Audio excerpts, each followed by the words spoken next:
Hello, my name is Greg Massi, and this is episode number 32 of The Color of Air, a podcast about the musical journey. You can find us on the web at www.colorofair.com. You can also find us on facebook.com/colorofairpodcast, on Twitter at The Color of Air, and if you have any questions, feel free to email us at colorofairpodcast@gmail.com. Also, for any music-related things I have going on, you can check out www.retconrecordings.com. So I'm back now from the end of a crazy summer. As many of you know, I did some shows during my good friend Toby's residency at the Stone in New York City. And to sum it up, it was a crazy, surreal, awesome experience. Those of you who made it out to the shows, a couple of you came up to me and mentioned you were podcast listeners.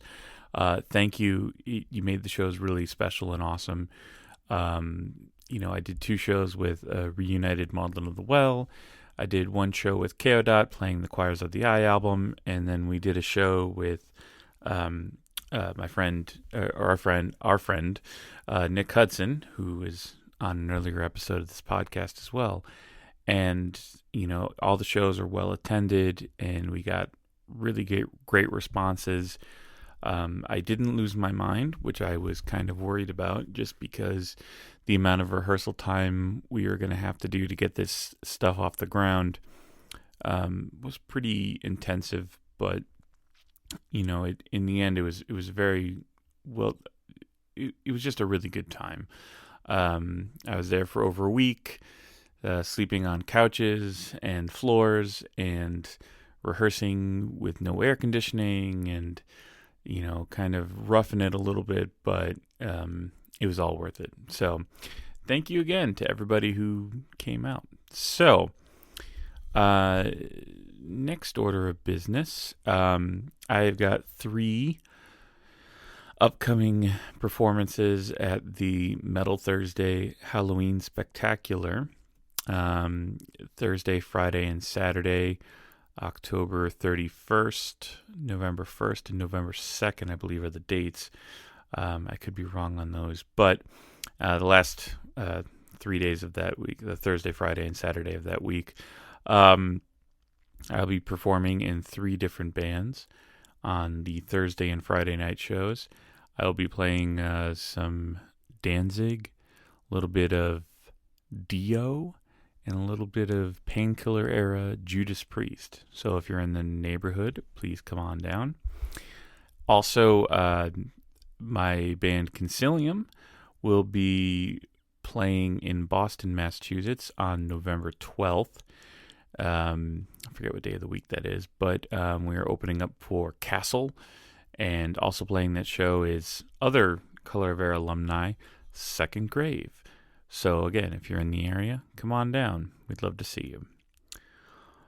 So this week's episode, this is a band I've been trying to get for a while. The band's called Armory. And those of you who may know me, I have a very kind of soft place in my heart for power metal. It's something I've been into since I was younger. And I discovered bands like Halloween, and then later on in college, discovering Blind Guardian, and discovering Gamma Ray, Running Wild. The list goes on. And while everybody else, I think, seemed to be going more towards the death metal and the black metal and all the other stuff that was kind of booming there in the 90s, power metal was kind of the thing I went with, and I used to get made fun for listening to it, I should rather say, by a lot of people, because, there is some power metal bands that are a little cheesy, and they sing these kind of silly songs about battles and all that other stuff. But at the core, the power metal bands that I really like, I always found to be very interesting musically and a lot of fun. And sometimes music doesn't have to be super serious. It doesn't have to be, a deep analysis of the human condition. Sometimes it can just be fun songs about elves and gnomes and battles and things like that. And so, yeah, I love power metal. Actually, I should say I love good power metal because there's a lot of crap out there. But anyway, I hadn't really discovered a new power metal band in a long time. And especially one kind of local. I mean, it was just unheard of, in the 90s and the part of the 2000s where you'd actually see a power metal band, a local power metal band going. And there were a couple that popped up, but honestly, they weren't very good. They weren't really ones that I really liked. But I heard about this band Armory, and I'd never really listened to them. And then I saw them cover Iron Maiden at the Halloween cover set last year and was blown away.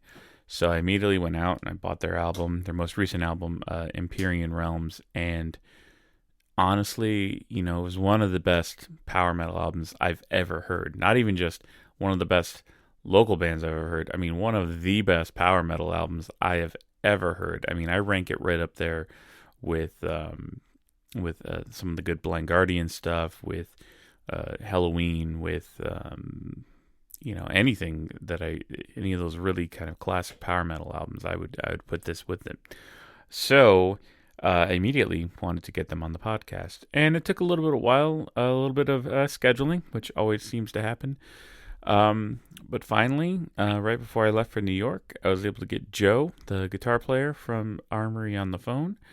And what follows is our conversation, and it was really cool. I enjoyed talking to him, and I found that we had a lot of things in common besides just, bands we like, but, also being, video game music people, and, who growing up on Nintendo and Super Nintendo, and just really loving the old school kind of, video game music. And he too was really into it. And he's been doing stuff like that with the keyboardist from Armory. They have a side project called Vomitron, and he was kind enough to send me a CD. So thanks, Joe. And there's not really much else to say. I just I'll let the music speak for itself. So here is the opening track from Empyrean Realms, and this track is called Eternal Mind.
Hi, Joe. It's Greg calling. How's it going? Good man. How you doing? Good, good. We finally got it. I know. I bet you thought I was trying to dodge you for a whole year. Oh, geez, no, man, no, no, no. I never thought that. Yeah. Don't worry about that. How have things been going? Good man, pretty good. Yeah. Uh, Staying busy with work and stuff, and some band stuff too. of course. Well, yeah, I saw you guys are playing. You're doing the Halloween show. You're doing Ozzy. Yeah. Yeah. You're doing the painkiller, right? Right after. Yeah. Well, I'm doing the Painkiller and the Dio. Oh, all right. Yeah. So you get a little break when we go on in between. I hope so. I don't know. Yeah, Chris was like, Oh "Oh, man. yeah, yeah, it's my favorite time of year. I love doing the Halloween shows, and that actually, and that's a good. By the way, it started recording already too. It starts recording as soon as we start talking. So, Cool. yeah, it's very laid back. I'm not a professional interviewer, so so so bear with Well, me. I'm not really a professional musician, so. Yeah, it's okay. But so before we touch on all the Armory stuff, I was just gonna point out. I remember so that my first experience with you guys was the Halloween show last year when you guys did Iron Maiden. Yep. And I have to admit, because I am a huge Iron Maiden fan. I mean, as are you. And I was I didn't know how to feel about it, going into it, because I was explaining this to somebody. I'm going into it a little weird because I'm like, because they're really, really good, then I'm gonna feel really, really jealous that I didn't get to go up there and do an Iron Maiden set. And if they're really bad, then I'm gonna be like, oh, because I know the material so well. But Right. Right. but the truth is, you did it amazing. Um, Thanks, man. Appreciate it. it was such an amazing set, and I felt okay. I didn't feel jealous. I was extreme. It was all fun. Yeah. Yeah, it was, and I mean, you guys nailed it. I mean, it was like everything from the between song banter. I mean, the vocals, the guitar parts, everything just sounded amazing. So, um, Thanks, and so as soon as I saw it, I was like, all right, I got to check these guys out. man. And that's when I got Empyrean Realms and Nice. fucking got blown away. Yeah.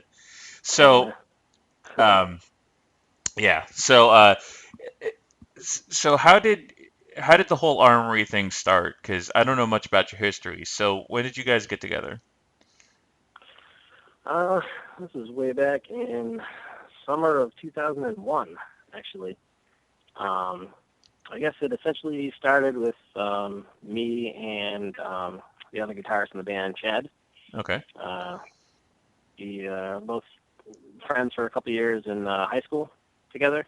I had just graduated. Um, he was a year behind. It was like the summer between grades, and we just for like a year before that or so, like we were just kind of fooling around with different things. He was actually far ahead of me at the time.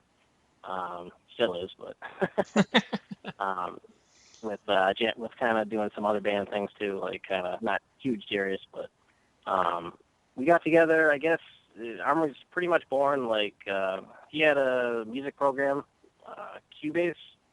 I mean, actually, it was Cakewalk at the time. So we could record stuff, program drums and bass and keyboards and play the guitar. Hmm. Um, and that was just like totally new to me. And I had been like working on some riffs for a song, which ended up being Heart of Dreams from our first album.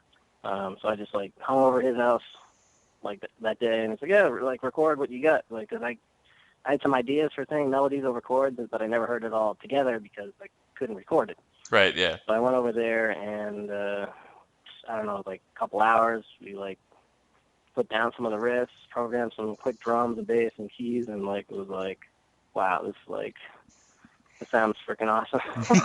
It was pretty much at that moment. I feel like personally, like that was kind of like all right, let's make an album. Let's make a freaking power metal album. Well, And like to me, that was like the beginning of the band.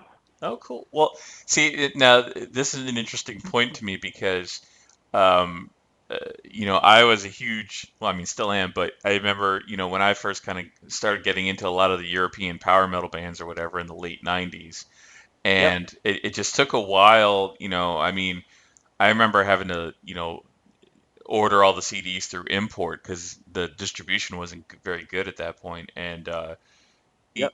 so it's kind of a weird proposition to like start a power metal band in Massachusetts. I would have to say, like, I remember when I know there's been a couple, but I know like when I just never encountered many local power metal bands. I mean, there weren't really any going at that time, were there?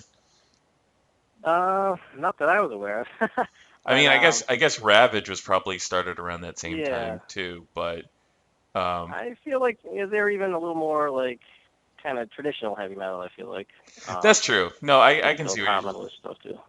So that you're not only Ye- getting started with music, but you're also kind of being very adventurous, if I do say. Adventures of what? Yeah, The I'm saying style. you, yeah, because well, because everything was all like that metalcore at that time, and all the. Yeah, none of us in Armory ever got into that stuff. It's actually kind of just going offending people out there, but just like It's not really okay. our thing. That's fine. But yeah, the whole power metal thing. I guess. Well, I personally grew up with on thrash metal, like Metallica and Megadeth, since I was like 10 years old, Oh, cool. and then got into Iron Maiden like seventh, eighth grade, something like that. Metallica and Megadeth was like fourth grade. uh, but then, yeah, when the power metal stuff. Actually, I feel proud to say that the first power metal CDs I ever got were the Keeper albums. Kind of ironically, just bought them on a whim based on the album covers looked kind of cool.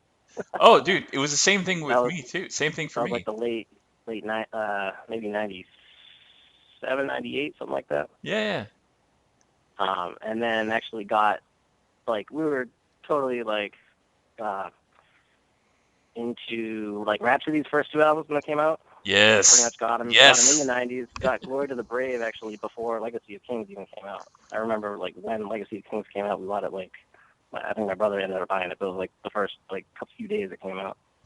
So we were into that stuff like right when it was coming out. That's awesome. You're bringing back a lot of fun memories for me because I remember. Well, no, I just remember when like Rhapsody first came out, and it was like this, and yeah, those first actually the first three Rhapsody albums just hold a special place for me. Like they're Nice.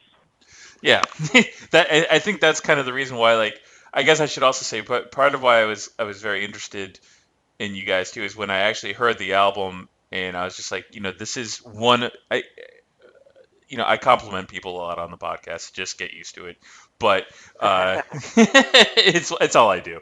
But honestly, and this is a sincere compliment too, is that it's not only just that you're a really amazing local metal band, because I think there's, you when you're in part of a local metal scene, you hear a lot of local bands, and there's some bands, like it may not be exactly your cup of tea, but they're good people, they play really well, so you're like, oh, that's Right, right, right. a good local band.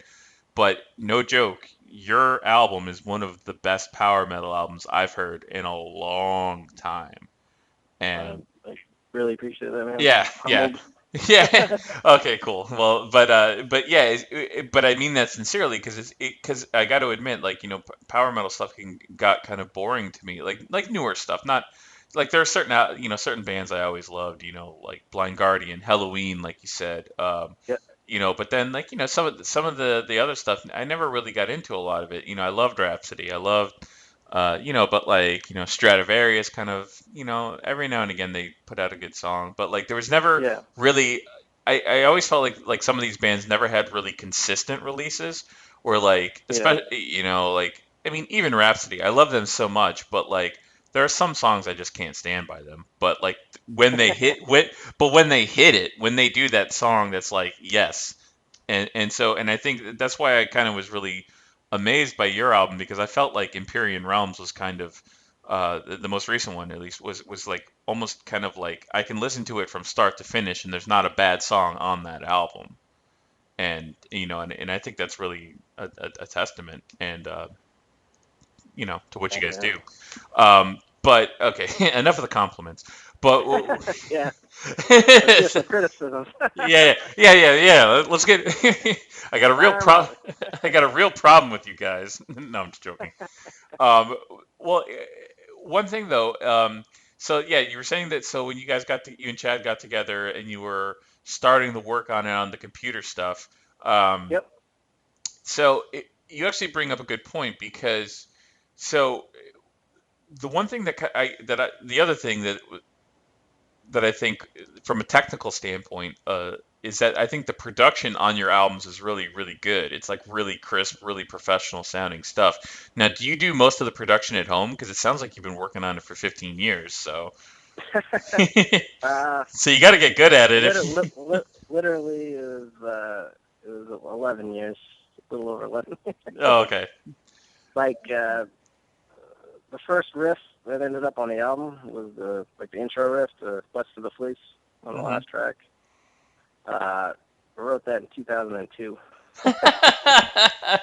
If you can Well, believe it, yeah. well, I also, It well, took I a also while. It mean, took a while of working on the songs, and yeah. Well, I also mean, constantly rewriting them, recording them and editing them, just trying to get them like perfect. oh yeah, I know that's yeah, yeah, I know that feeling.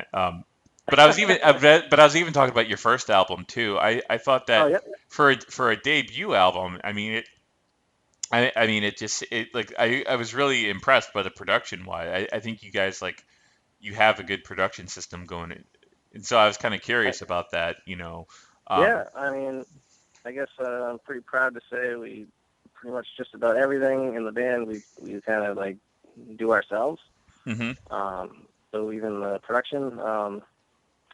So our keyboardist, Pete Rucho, he is also our kind of engineer and mixer. Okay. He's the one that pretty much did most of that, especially on the first album, The Dawn of Enlightenment. We had done we kind of like got rid of most of the evidence for it, but we had done a different recording of The Dawn of Enlightenment, and it came out in like 2004, but it was just released on CDRs. So it was kind of like not like how we wanted it. So Yeah. that's when we brought in Pete to like record it more professionally, because that's kind of what he does. Like he's got his own like recording like studio and stuff like that. Although it's like a mobile studio, so we just brought it over my place. We recorded it here, Oh, and then cool. he brought it back to his place to mix it. And then just so happens that he joined as our keyboardist at the same time. For Empyrean Realms, he kind of showed me how to do a lot of the engineering stuff, just mostly the recording and editing and things like that. So I did a lot of that actually for Empyrean Realms, which kind of saved a lot of time because he was kind of far away. So we didn't have to wait for when he had time to do it. We could just kind of go and do it, and then we still went to him to kind of do the mixing. Okay. It was like half and half engineering, like me and him for Empyrean Realms, and then he did most of the mixing. But I also came down there and had my ideas for things too, which just looking back, it's just like spent a lot of time on pretty much every aspect of the CD. Yeah, well, you can tell that you spend a lot of time on it. I mean, yeah, everything is just. I think everything, the mixing, it's just. You could tell that there's a lot of effort that went into it, and so that's really cool.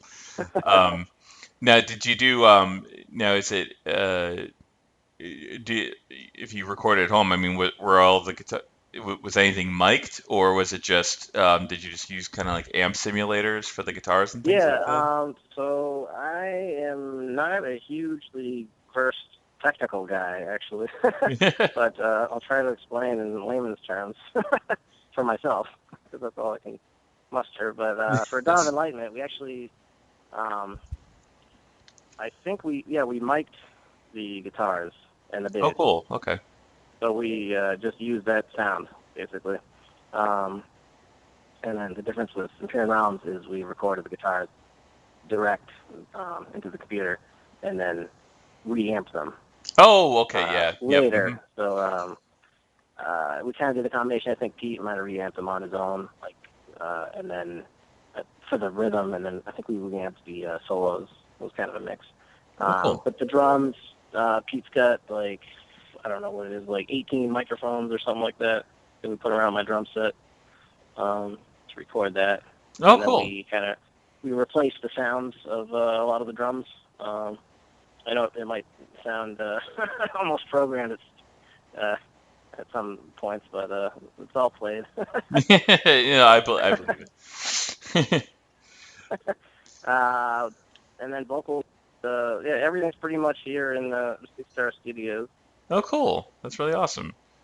aka my parents' basement. I think everybody's recording in their basement now. There's no shame in that.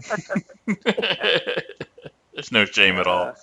Uh, Um, no, yeah, I think my old band's first demo we did in my friend's parents' basement too. It's just yeah, the way it works, and it's fine. Um, I mean, you don't have to spend time in the studio, for the hours and stuff. well, there's a benefit to saving time on that, yes, because otherwise, yeah, Right. yeah. Well, I mean, when you were talking about how you had been writing stuff for for 11 years for this album, it's like I felt sympathetic towards that because I've been working on a record for about 5 years now.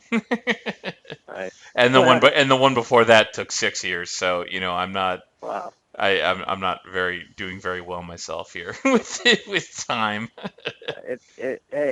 It's not easy to balance life with No, outside things with music. it And to get it really the way you want it to sound like.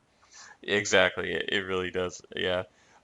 I think that might be one thing that I feel like people who aren't really musicians or aren't in bands, don't write their own music, that they don't understand. I guess is like they just want records to come out.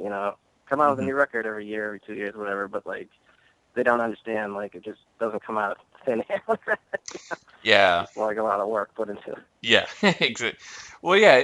I mean, yeah, that's a good point because I mean, I know a lot of people.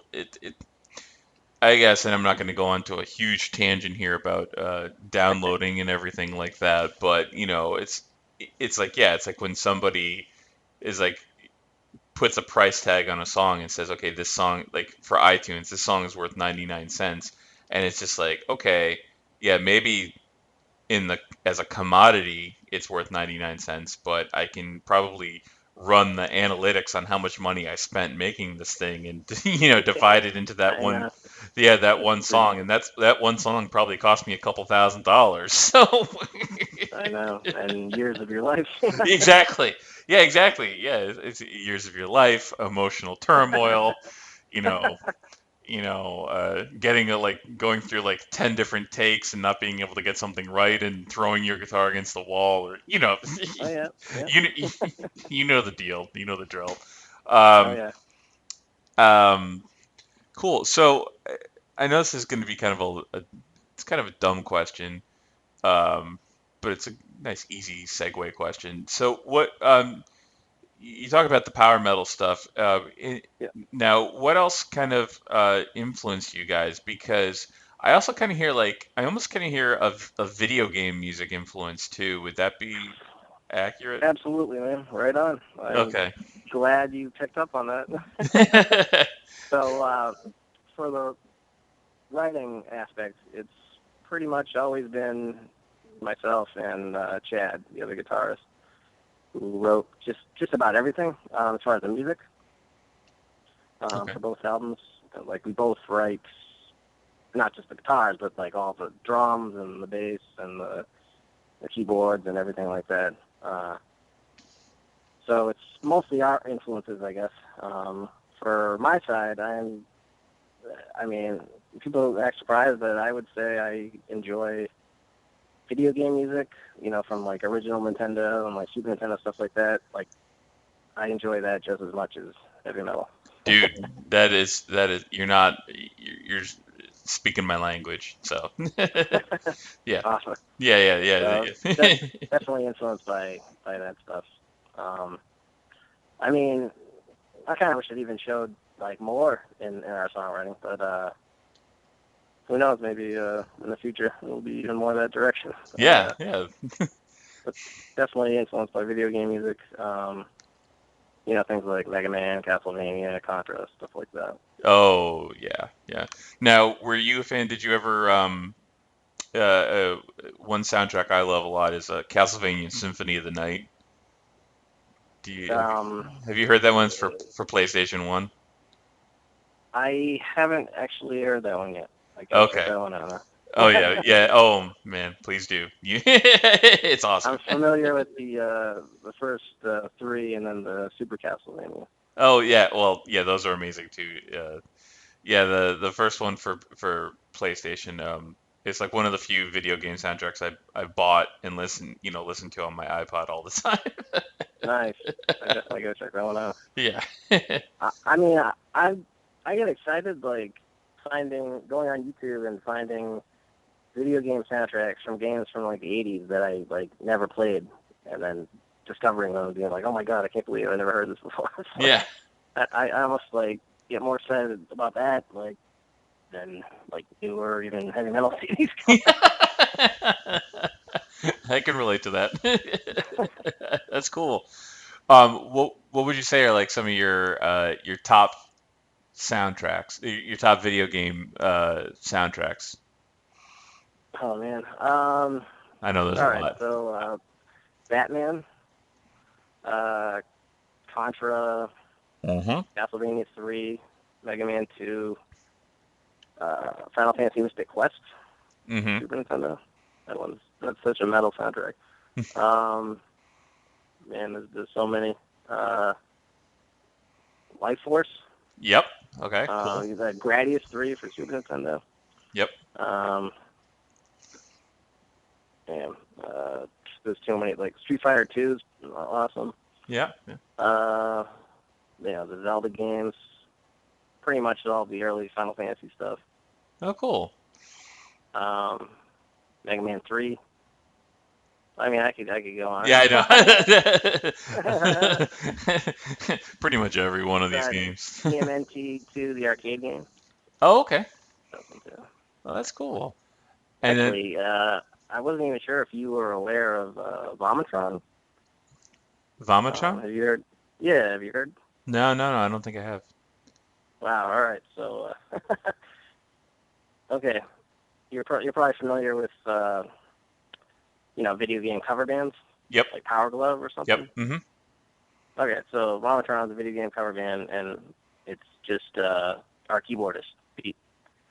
It's his solo. Well, it's his solo band. He's got an original CD that goes under the same name, but his second CD is all original Nintendo soundtracks made heavy metal style, and he like arranged and recorded it and mixed every instrument, and then I helped him release it. Oh, cool. Yeah, I think it's definitely right up your alley.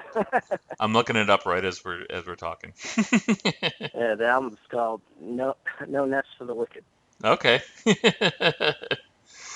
Well, Which I actually like that album more than any Armory album.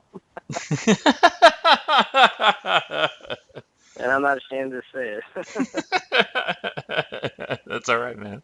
Well, it's like, do you know that band, the Red Chord?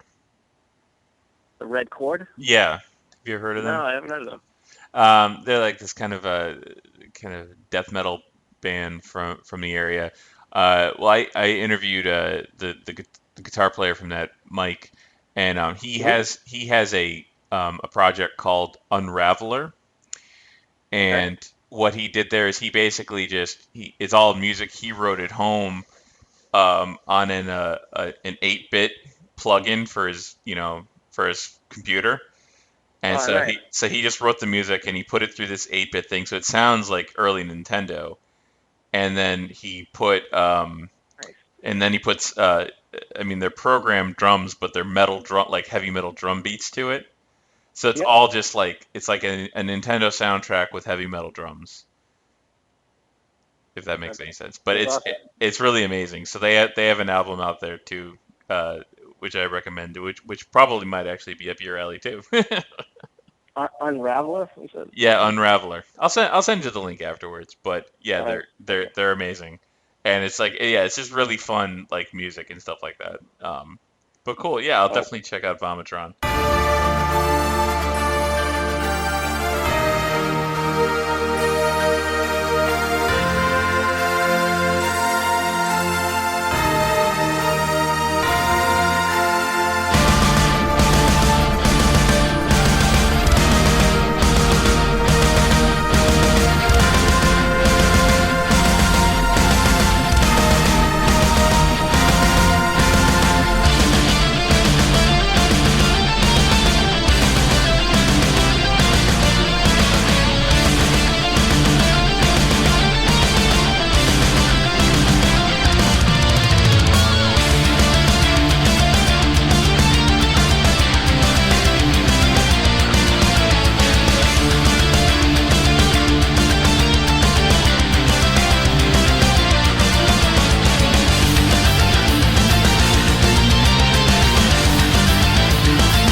So Adam, that's your brother? Yep. And when did he kind of jump into the band with you?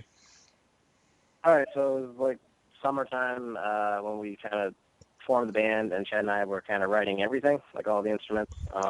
We sort of had an idea about vocals, like we wanted to include vocals at the time.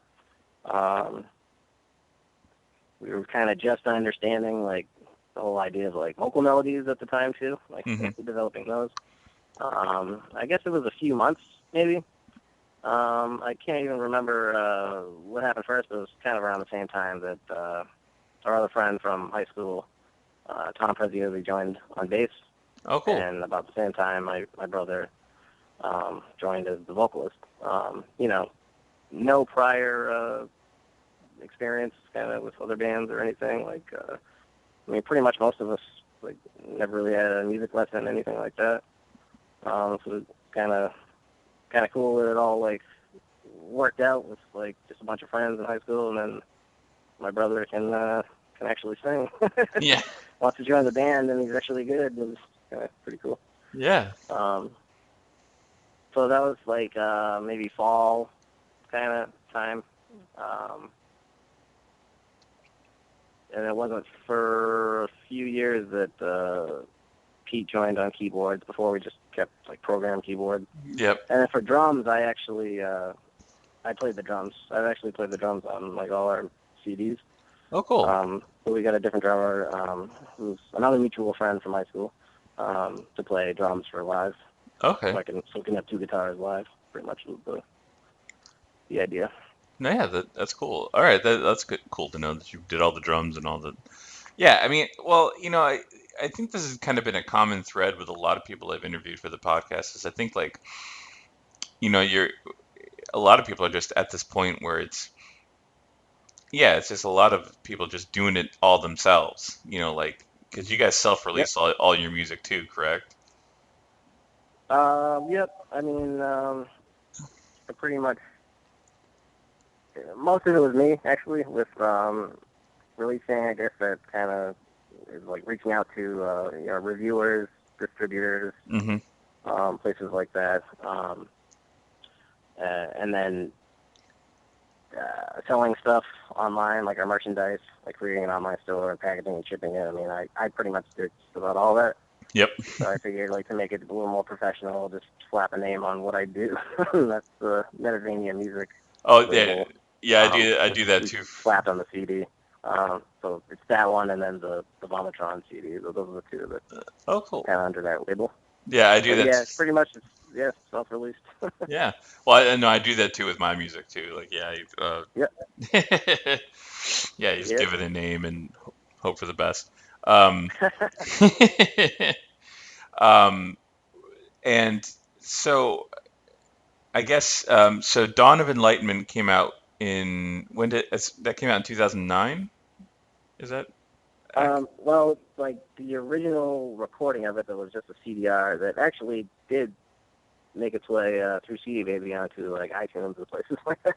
Oh, okay. That's 2004. That's right. Yeah, But like 2004. we kind of had them take it down. I mean, you could probably still find it if you search for it. And in some cases, they had that original cover that's like pretty ugly looking when you look up Dawn of Enlightenment. But we re-recorded it, and that came out at like the last few days of 2007. Oh, okay. Sorry, 2007. Okay. Yeah. All right, cool. And then Empyrean Realms came out in 2014 or 2013? Okay. 13. Yeah, quite a while ago now. It was 11, 12, 13. Cool. November 12, 13. Yeah. And how, now, just as a listener, I mean, I'm able to, like I can definitely really tell a difference between Dawn of Enlightenment and Empyrean Realms, like a growth, where it's like, I can hear on Dawn of Enlightenment that all the pieces are there, like, the production, the guitar playing, the singing, everything's there. But then with Empyrean Realms, I felt like you guys just kind of pushed it even further and I mean, do you feel that, or actually I shouldn't say do you feel, but how has the response been to Empyrean Realms so far? Well, the people that know about it overall probably like it quite a bit. I just as like my own hobby, like when I send it out to get reviewed, I like keep track of all the reviews of them. And I do like an average and stuff. I think Dawn of Enlightenment had like a low 80s average, and Empyrean Realms was like mid to high 80s average. So overall, cool. I think like a little more. Good. And yeah, people kind of they do think it's kind of a step up from Dawn of Enlightenment. I definitely agree. I feel like a big part of that was Chad and I kind of became better songwriters. Like we just knew more about music theory and just, had more of a handle on chord changes, switching from major to minor, things like that. Mm-hmm. The predominant lightment along the songs will just stay in the same, like E minor key, like the whole song and stuff. And Empyrean Realms really kind of almost most songs from like verse to bridge to chorus, it's constantly changing keys and stuff. Yeah. Like that. So they're definitely like more complex and more unique songs, I think.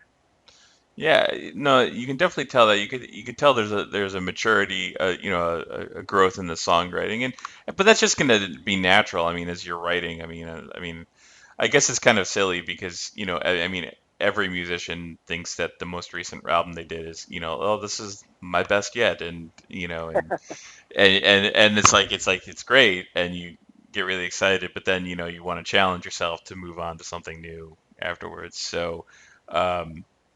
Well, so what's the plan now? Are you guys writing anything or planning? Good question, Greg. Well, I will say Empyrean Realms kind of took its toll on all of us as far as just the amount of work and effort and time put into it.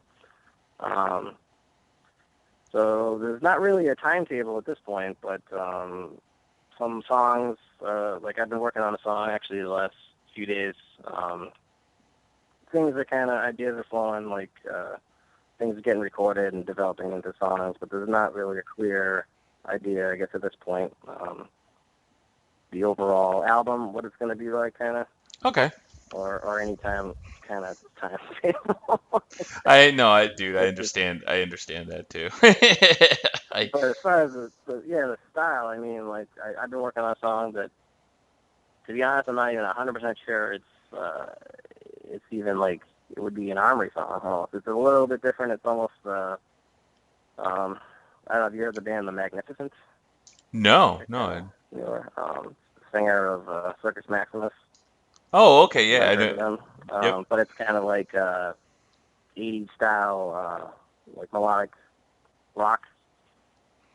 Oh, cool. A little more in that kind of style, like slightly more accessible, but like I don't know. That's where that song's at. Oh, cool. No, that's awesome. And well, all right, so if you're still kind of in the, obviously albums take time, and yeah, there's always that kind of gestation period where you start bouncing ideas off and see where it goes. So in the meantime, are you guys kind of focusing in on live performances then, and try and get out there and play more? Yeah.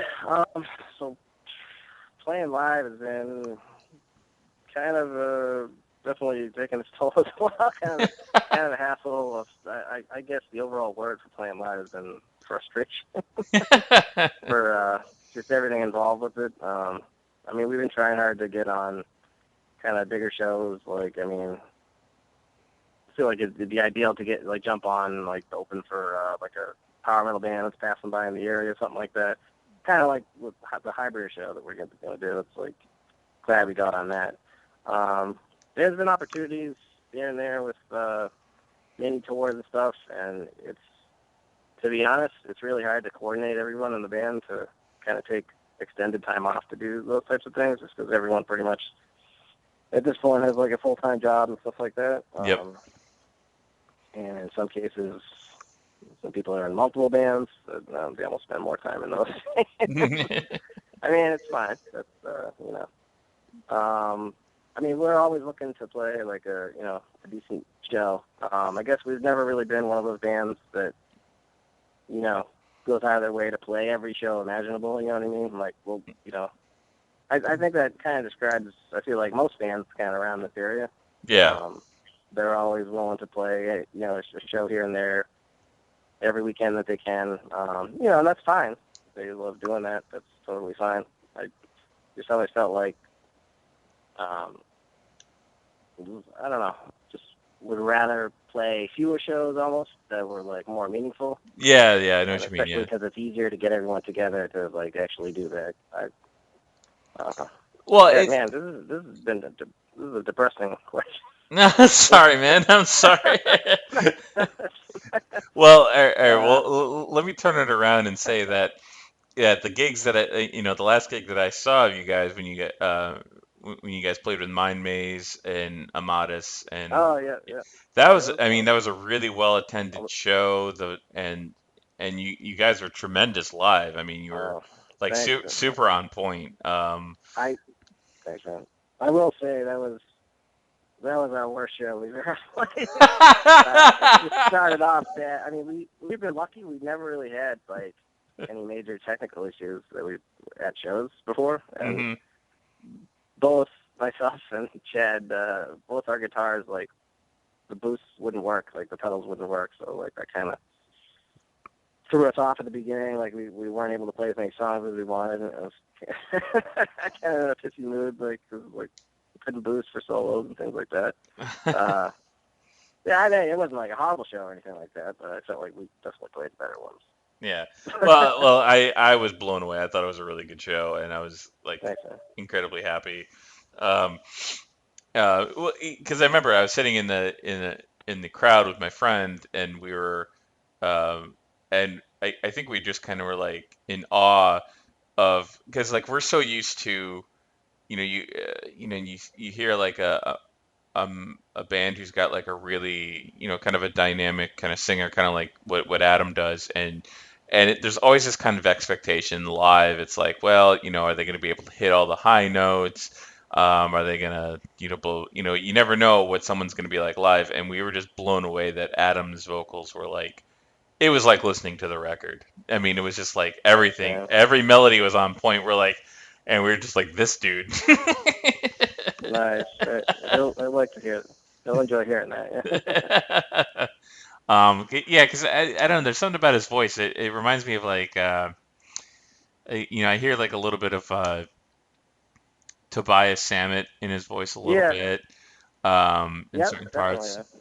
That's one of his favorite singers. So, yeah. Oh, okay. So anyway, the point is like, because believe me, the last time I played at Ralph's, half the power went out on stage while we were playing. Oh man. So I mean, I'm with you on technical difficulties. I can't tell you how many times I've gone to like hit a pedal and it wouldn't work, and I have to reroute the cables on the fly while I'm trying to play. Oh my God. So it's okay. Um, well, cool, man. I mean, I guess when I hear your music too, I mean, I always kind of feel like, I kind of feel like like, I know I immediately like sent your stuff to, I sent the link to your Bandcamp immediately to a friend of mine in Belgium Yep. who were like, was like a internet nerd with me back in the 90s, talking in chat rooms, talking about metal and talking, like Blind Guardian and everything. We met in a Blind Guardian chat room. So I Oh, nice. immediately I said, hey, dude, come on. I'm like, you listen to some pretty crappy power metal. This is a really good power metal record. So, I mean, I know Thanks, man. what limited ability I have to get the word out about you guys. I mean, have you sent any of your stuff overseas? I feel like the European market would be, really good for you guys in terms of like exposure. Yeah. Yeah. So actually, in Japan, we licensed Empyrean to Spiritual Beast, Oh, um, cool. who actually licensed Defying the Rules, Hybrids first album. Oh, The same cool. guy, which is kind of cool. And that was actually a big reason why we ended up going with them. Was like, well, if Hybrid thinks like they're, they're worth it, then we're going with them. Oh, cool. Cool. So yeah, that's kind of so that was kind of cool. Yeah, they're promoting it over there in Japan. It was, I guess, it did pretty good over there. And then yeah, pretty much like webzines, magazines, stuff like that. I'll contact hundreds of places, all over, and a lot of them are in Europe, Yeah. and have been in contact with, different labels and distributors and stores and things like that. Yeah, I mean, here and there, just different places. Oh, cool. Because I can definitely see you guys on stage at Wacken at some point. That would be like the ultimate dream, man. I know. I know that was my dream too. When I was like, I just want to go to Wacken. I just want to headline. I don't have no, I don't have to headline. I just want to play. Actually, you know, Prague Power USA. Yeah, yeah. Um, 'Cause like half of us in the band went there in like 2004 and 2007, just to see the band. It was pretty cool. Um, this is part of the frustrations of live playing, but as far as we knew, we were actually asked to play at this year's Prague Power USA Oh, really? about a year ago. I'm not gonna say who it was, but one of the guys that puts together the bands for like the pre-fest Yep. wanted us to play there, and we were kind of super excited. Confirmed for it for like 2 or 3 months, and then until like the last day, like he got back to us and said that they have to change like the whole lineup for that day. Oh, So we just fell through. It was pretty disappointing. We're oh, really excited about that. Because we knew about, Hybrid and Anger were going to play there, but so it kind of made up for a little bit that we were going to play for Hybrid, locally. yeah, yeah, totally. And yeah. So I mean, I guess we should promote that. I mean, this will be coming out in advance of that show. So what date is that? The Hybrid show? It's at the Middle East in Boston or in Yep, Cambridge? Cambridge, technically, it's upstairs. It's Wednesday, September 23rd. I think the doors are like 8 or something. I think it might start at 9. And as far as I know, I think we're actually the opening band. So get there early. Yes. Yes, yes, please. And anybody who's listening to this should get there early and check them out because, yeah, that's really exciting. Um, and I mean, other than that, do you have any other gigs on the horizon at the moment? Just that and doing Ozzy at And how the long? Ozzy one, yeah. No other ones at the moment. A bunch that kind of fell through, and a bunch that we had kind of opportunities for, but like just weren't able to swing it with like coordinating everybody. Yeah. All right, Those are the guys at the moment. we're not going to get into the depressing stuff. We're definitely excited to be playing with Hybrid because I remember when Defying the Rules came out in 2004, and my older brother actually played me one of their songs. He's actually the one who got like me and Adam into heavy metal. Oh, cool. But he played us one of their songs like right when the CD came out. And I was pretty impressed. I got the CD in like early 2005, so it was over 10 years ago. And to this day, it's my number one CD that I was like the most blown away with the first time I heard it of any CD I've ever heard. Oh, cool. So it's definitely cool to be opening for them at the show. Okay. Yeah, yeah, that sounds awesome. Um, Now, are you expecting kind of a fanboy moment when you meet them?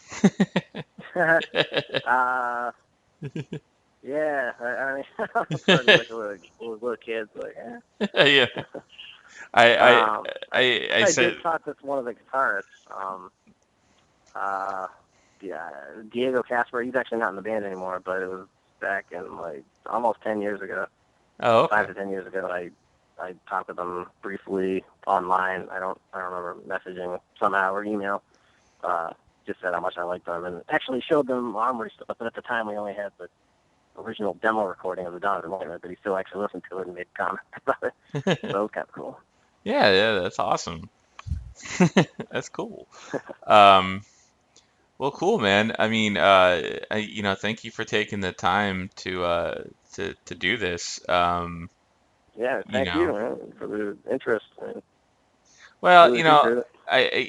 I definitely, want to promote, I like it when there's a local band, not just a local band, I mean any band really, but the fact that you guys are local is still pretty cool. Like, because like I said, I mean, it's just like, I never get to.